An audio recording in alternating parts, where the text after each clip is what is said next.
Oh my God, folks. Grab your baguettes and your croissants and your little fourchettes. We have a UFC Fight Night taking place in Paris. It is Nassourdine Imavov versus Caio Borralho.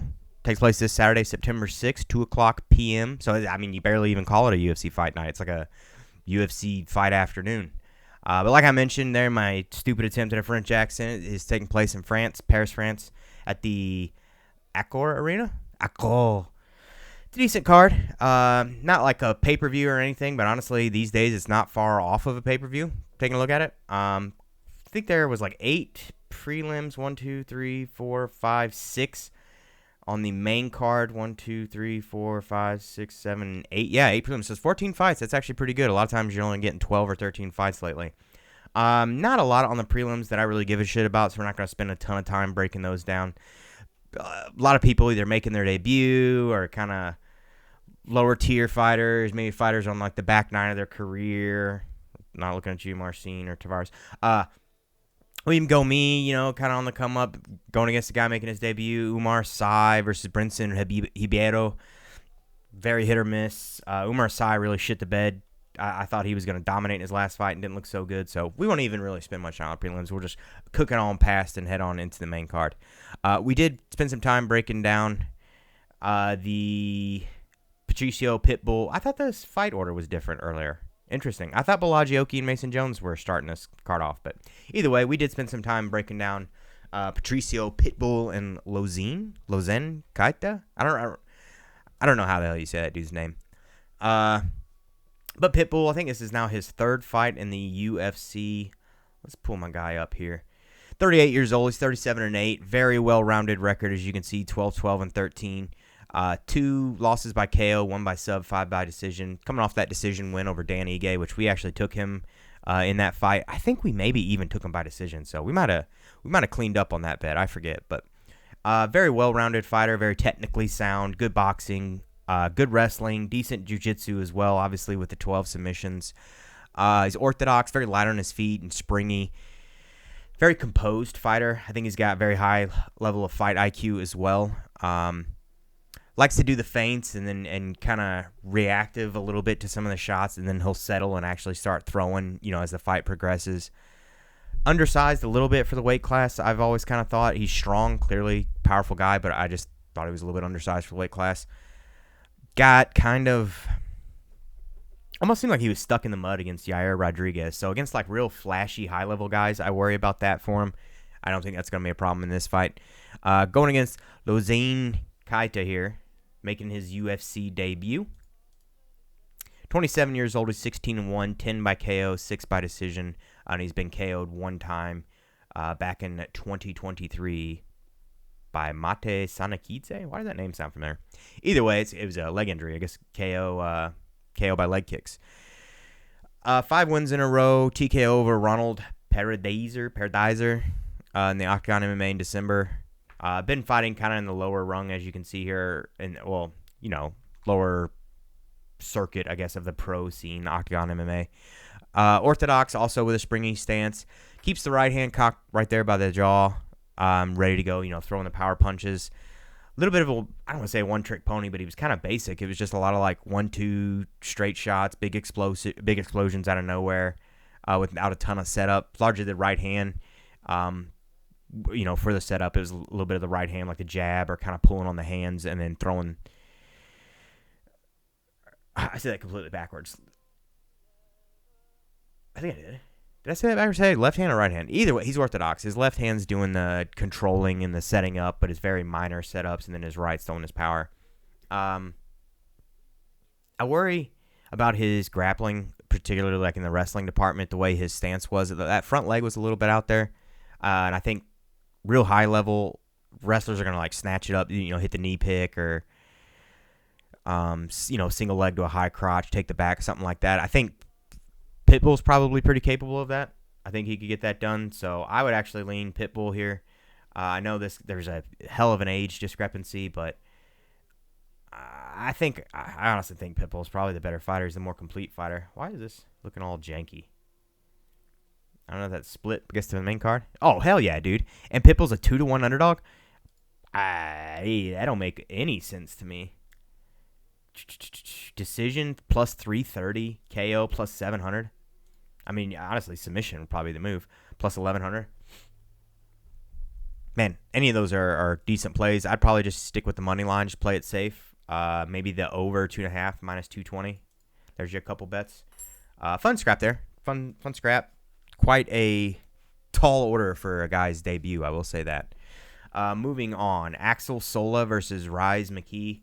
We didn't really know shit about old Axel Sola here. Where's Rise McKee? Am I blind here? Oh, there he is. 10-0, 27. He's from France, so, local talent. Clearly has some belt from, I guess, what is a French organization? Ehres. Looks like it says EHRES, maybe. 5-1-4 in his wins. No losses.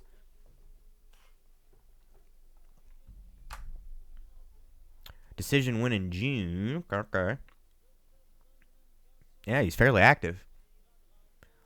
I mean, just pro since 2021. 10 fights since 2021. That's not bad. I mean, a little over 2 a year. I guess it's 4 years, right? Or I guess that would be 21. I guess it'd be 5 years because you would count 2021. 2025 is not over yet, so like 4.5 years. So a little over 2 a year. It's not bad. Not bad. These days, I mean, that's actually fairly decent. A lot of these guys are getting one a year, especially for like champs and shit like that. But either way, who cares? Balaji versus Mason Jones. We did spend some time taking a look at this one. Whoops, got a guy all highlighted.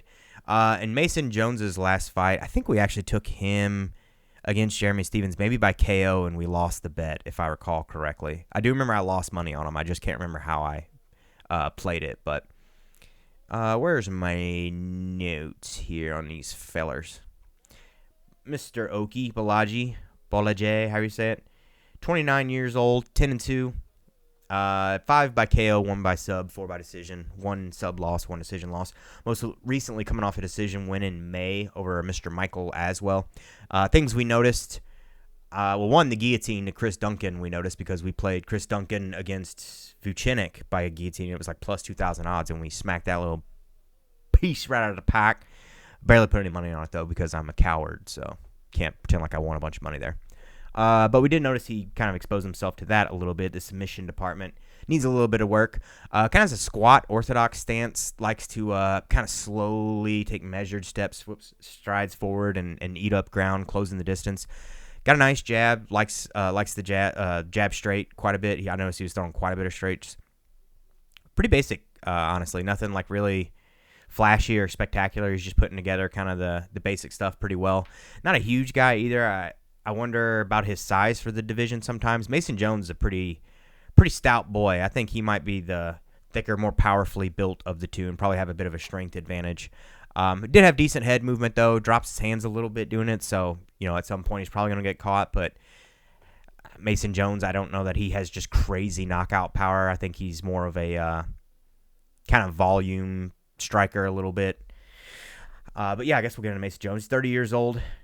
Interesting picture there. 16-2, 7 by KO, 3 subs, 6 decisions. So you can see he's fairly well-rounded, a little bit shorter there in the sub department, but not bad. His grappling against Jeremy Stephens, I think, is what actually won him the fight. He was getting some takedowns and kind of controlling positionally on the ground. Fairly well-rounded, like I mentioned, though. He's orthodox.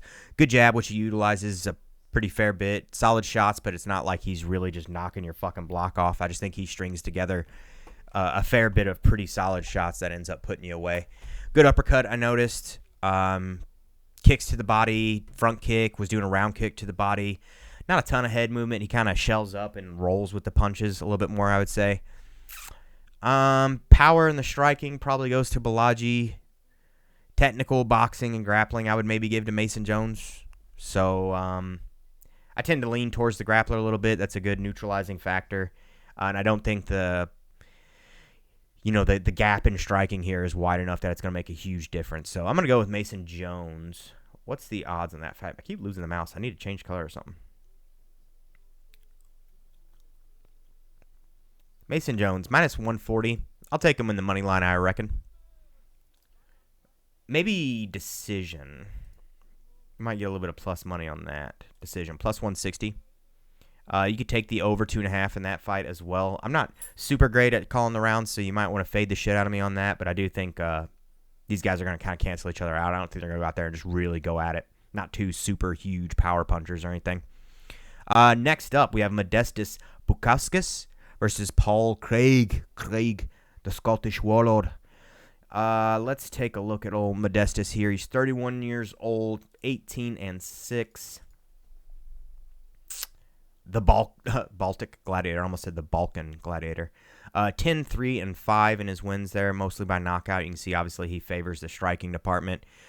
Pretty powerful striker, built pretty powerfully. Like, you can tell this guy generates a lot of force in his strikes. Winds up a little bit. Let me get this pouch out. Winds up a little bit and kind of overextends himself sometimes. Throws himself a little bit off balance. Switches stances a fair bit, but he is primarily orthodox. Throws the jab and then like the big overhand pretty regularly, but it does land. Like, he's good at making it connect. Leads with his chin up a little bit when he's charging into some of these exchanges, so he does get caught occasionally by the counter. Stands a little bit upright, so the takedown defense is like, it gets worked a lot, I guess, because people can shoot on him with, getting below the hip line and get in on him. But he has fairly decent takedown defense, strong hips, so he sprawls pretty well. Seems to get stuck in his combos, like I've mentioned before. Like, he's going to throw a 1, 2, 3, and whether or not he connects with any of it, he's throwing the entire combo. So sometimes I feel like that plays against him. Dudes will slip out to the side and connect with them and shit. Subbed, I think, what was it, one time ever, and it was by leg lock. Paul Craig is not a big leg lock guy. I mean, he clearly is capable of it, but he's a little bit more of like a triangle, arm bar, kind of those attacks off his back and stuff. But I'm fairly positive he's fully capable of pulling off a leg lock. That is to say that he actually gets him there and exposes him. I don't know. I don't know that Paul Craig's going to have the takedown ability, acumen, tools to get Modestas down. But taking a look at Paul Craig, 37 years old. Like I mentioned, he's from Scotland. 17-9, 4 by knockout, 13 submission wins, and he's never won by decision. He's going to go out there and he's going to finish you, or in turn, he might get finished himself. He's lost 5 times by knockout, 2 times by submission, 2 times by decision. Not a huge age difference here, 6 years. He's coming off a no contest to Rodolfo Bellato, which was a whole fucking shit show. We don't even need necessarily to rehash that whole thing, but he did an up kick, and Rodolfo played it up quite a bit, and so it ended up being a no contest. Before that, decision loss to Bo Nickel in a pretty boring snooze fest. That actually mostly was on the feet. KO lost to Caio Borralho, who is the main event here. Paul Craig, unfortunately, his chin has been compromised for quite some time, and it's not like that thing ever gets better. It generally seems to get worse as you go on. Okay striking, not really anything to write home about, and defensively, he's not the greatest. A bit of a longer stance, leaves his lead leg out there, but it's not like Modestas is going to be trying to shoot on him, I don't think. And I think that may at times be a bit of a baiting tactic because he wants to go to the ground anyway. Low kicks, not bad. Like I said, the hands are nothing really spectacular. Given how good Modestas is at making the connection and the power and his willingness to go in there and crack, I would say Modestas by KO is probably a pretty safe bet. Minus 370. You could maybe take the under 1.5. Modestas by KO, I would probably take. Modestas KO round 1 at plus 230 isn't bad. Maybe put a half unit on that, and then you have less exposure for basically the same reward as you would normally have. I do think he finds Paul Craig's chin, and like I said, it ain't holding up these days. So, moving on, co-main event of the evening, and maybe the fight I'm most looking forward to of the evening. It's kind of a real telling fight for both of these guys. You've got France's own Benoit Saint Dennis, 14-3 against Mauricio Ruffy, 12-1. Both these dudes have pretty good records. Benoit Saint Denis was on an absolute just path of fucking destruction. And then he got a little bit derailed, got a little bit exposed. Seems like maybe perhaps he was getting by on a lot of physicality and tenacity and like willpower. And wasn't a whole lot of technique sometimes behind it because the old diamond exposed him. Derailed the hype train. Grappling, he's not doing a ton of like super fancy shit. It's a lot of like kind of basic wrestling, feeding the leg in for the trip and kind of like, body locking you, manhandling you to the ground. He's clearly very strong. I guess I should go over his record. 29 years old. He's 14-3, 4 KOs, 10 submissions. He's been KO'd twice, 1 decision loss. Like I said, though, very strong. Favors the grappling, clearly. Body locks, wrenching you around. Good submissions, but again, I think a lot of what he was doing, he was getting by on physicality, being just a strong, mean bastard, and crushing people, like grabbing a head and arm choke, and just, it's not even necessarily down in the pocket like you would like against the juggler there, carotid. Get him on the side of your neck like you'd want. You want a lot of shoulder meat in there for a good squeeze. I think he just gets across the jaw and just crushes people. Things like that. Just a tough bastard. Striking, it's okay. He sets him up pretty well. Kind of a lot of wind up sometimes, and I think he's a little slow, like, overall. And I think Mauricio Ruffy is very fast, so I think this could potentially be a problem here. But decent-sized lightweight, not, like, massive or anything. If anything, I think he could maybe potentially bulk up just a little bit, but I don't know how he fares with the weight cut and shit. Still pretty young in his pro MMA career. And he's only 29 years old, so I guess he still has time to develop a little bit. It's not probably going to do a ton of growth from here. Very offense heavy, though. Very, tenacious, like I mentioned. Coming forward, putting the pressure on you. Good low kicks. Yeah, I mean, I really guess that's about it. The gas tank leaves a little bit to be desired at times. So we'll see, man. We'll see. He's going against the guy here, Mauricio Ruffy. Just, lightning quick. Moves like a fucking snake. Everything he throws is, just whipping it out there. He's 29 years old. He's 12-1, 11 wins by knockout, 1 by decision. He's been KO'd 1 time back in 2019 by Manuel Souza. Things we noticed about him, though. Well, 1, coming off 7 in a row, 6 of which are by KO. Most recently, the Bobby Green KO back in March, which was just disgusting. Absolutely disgusting. Was piecing him up pretty well, and then threw a spinning kick that just landed so perfectly, like on the top kind of corner of Bobby Green, King Green, whatever he's going by these days. Oh, it says Bobby Green right there. But either way, it landed on top of him and just absolutely face planted him. No telegraph or anything. It was just slick as can be. Very quick. Everything he throws is very quick. Like I said, the speed here is going to be a fucking real problem, I think, for Mr. Benoit Saint Dennis. Almost like Conor in his stance, kind of a longer L stance. He's orthodox, though, versus Conor southpaw. Hand cocked and ready by the jaw. Both of them a little bit lower. Lead hand out there is usually pawing, kind of jabbing at people, doing a little bit of the hand fighting like you see kind of with the longer stances at times, reaching out there to pull the hand down and pump the power hand straight through. Very good distance management. His springy L stance helps him, close the distance when I'm getting fucking emails here. Close the distance when he's on the attack, but then also conversely, it helps him spring away from the action. I think it leaves you off balance a little bit at times, but it does. The movement is there. It's good. Good shit. Wide array of striking at his disposal. I think he's got a lot of diverse attacks, elbows, spin kicks, knees, fucking just crazy shit. Guy's throwing everything. Whereas I think Benoit is a little more limited in his, in the tools at his disposal, I guess you could say. This is a tough fight for me to call, man. We have not seen old Mauricio exposed really against high level grapplers. Not to say that Benoit is really a super, super high-level grappler, but he's tenacious, he's dogged, very strong. If he gets in on Ruffy, I could see him getting the takedown. Whether or not he gets the submission, I don't know. I do think he's probably going to have a physicality, power advantage, but Ruffy, man, it's going to be hard to close the distance on him. I feel like he's going to be one of these guys that's going to be real hard to hold down. I lean towards Ruffy. What's the Ruffy? Huffy? What? I think it's Ruffy because R's first. Nearly a 2-1 favorite. You could do Benoit by sub, Ruffy by KO, hedge it out, do maybe a full unit on the Ruffy KO, and then just a quarter of a unit on the sub. I think that's about the only way Benoit's going to win. I just don't see him TKO and Ruffy. I don't know that he's going to catch him at all. Really, you could just sit back and just chill, enjoy this fight. This is literally going to be the fight of the night, I would say, potentially.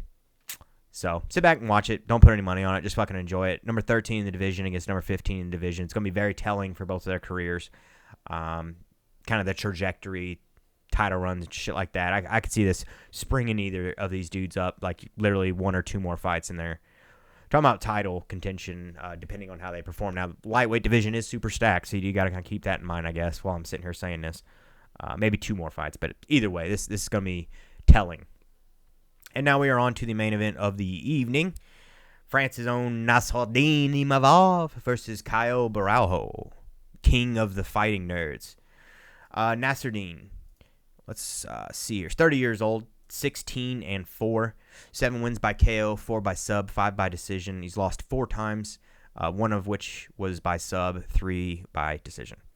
Most recently coming off a TKO win over old Izzy Israel at Adesanya, former middleweight king. That was actually the card that we broke down on the Anik Florian podcast, if I remember right. And I kind of, not to toot my own horn here, I should have pulled up the highlight, but I kind of called this one. He's got a real mean 1-2, and Izzy has been caught by that a couple different times. Right before that, I think, was by Sean Strickland, if I recall correctly, and they throw it similar. Imavov caught him. He kind of switches. He'll throw the 1-2, and sometimes it's like a straight, down the middle, or sometimes it's a little bit more of an overhand. But either way, he's got real nasty, real crisp striking. Decent takedown defense. Could use a little bit of work. He stands fairly upright, so I think, again, this is one of those guys that you can get in on the hips on him a little bit, but pretty good sprawl, decent takedown defense. Stayed pretty safe on the ground against Brendan Allen as well. Pretty positionally sound, really didn't expose himself to any submissions or anything like that. He actually out-positioned old Allen a couple times, which that dude favors grappling quite a bit, so you would think that he would have the advantage there, but Nassourdine did just fine. I mentioned he was orthodox, bit of an upright stance, springy, very light on his feet, nice chopping low calf kick, great one too, like I said. Hands open, kind of had some eye poke issues several times in the past. I want to say he got Cannonier a couple times with the eye poke. I think most of these guys got Cannonier with an eye poke now that I'm sitting here thinking about it. Also seems to have a decent chin. Kind of will drop the head when he throws sometimes, like he's not necessarily looking at the shot. Which I guess protects his chin, but then also he's not necessarily seeing what he's doing. Cardio has been a little bit of an issue in the past. So we'll see, man. It's a 5-round fight against a guy who does very well in 5-round fights. So his cardio's, I think, going to be put to the test here. But going against our boy Caio Borralho, 32 years old, so only 2 years difference between the two. 17-1, slightly cleaner record, but pretty comparable. 5 wins by KO, 4 by sub, 8 by decision. Then he's lost only, 1 time ever, and it was by decision way back in 2015. Guy's been around for a hot minute. 6'2", king of the fighting nerds. Decent reach. Most recently, it was a decision win over Jared Cannonier, but if I recall correctly, in the last round, he should have had Cannonier out of there, and they didn't stop it. Or maybe it was the end of the 4th round. I can't fully remember. I didn't go back and watch all of that fight. Southpaw got kind of like a karate style stance somewhat, also very light on his feet, like Imavov. These guys actually don't have a terribly dissimilar style. Very good solid jab. I think his jab's a little more stiff than Imavov's is. It's pretty snappy. That thing looks like it would fucking hurt. Very solid jab. Pretty technically sound. Like a meat and potatoes guy. He's not doing a ton of flashy shit, but he does all the stuff that he does very well, very basic, well-rounded. Kind of almost a different build, but similar fighter to Pitbull, actually, I think. Both of these guys are very well-rounded, technically sound, savvy vets. I think he has good fight IQ as well. He kind of knows how to get it done in these longer, drawn-out fights where he can't necessarily put you away early, so he knows how to stay composed, keep his gas tank, choose his shots, win the exchanges and the battles in the long, drawn-out wars. Good feints, kind of does the high-low shit. He'll fake low, get you thinking about that, fake with the hips and shit. Eye pokes as well. I do remember that. He was, again, against Jared Cannonier. He got him, I think it was like really early in the fight too. I remember they were cool about it though. Like, of course, he apologized and shit, but good low kicks as well. He was chewing up Cannonier with those. Very hard low kicks to the calf. Teep to the body he was using. High off the lead hand. He threw that a couple times. High kick off the lead hand. What else notes do I got here? Good calf kicks against Cannonier. It's a tough fight for me, man. I know a lot of people are calling for value on Imavov, which I guess, let me see what he's at right now. Oh, I actually thought he was a bigger underdog earlier in the week. It seems like it's damn near even money now. I do lean towards Caio, man. I just think he's a little bit better in like the fight IQ, kind of ringmanship, ring control, octagon control, whatever you want to call it, that whole deal. He just always impresses the shit out of me with how well he stays composed and shit. And I think Imavov can kind of, I don't want to say break, but a little bit when he starts getting real tired and he's drawn out long wars. If things aren't going his way, I think he's the more likely of the two to break than Caio is. So I'll go that way to save me from rambling all fucking night about it. I lean towards Borralho, but you could leave it alone. I'd probably play the money line, if anything, just to keep it safe, because I couldn't tell you how he's going to win. He could always maybe potentially catch him or something, but I don't know. I don't know. We'll see. Caio money line's the way to go, but that's it, folks. We ain't going to spend a whole bunch of time rambling. Appreciate you following. Like, comment, subscribe, share, do all the usual boo shit, help brother out, and we'll catch you guys next time. Peace out.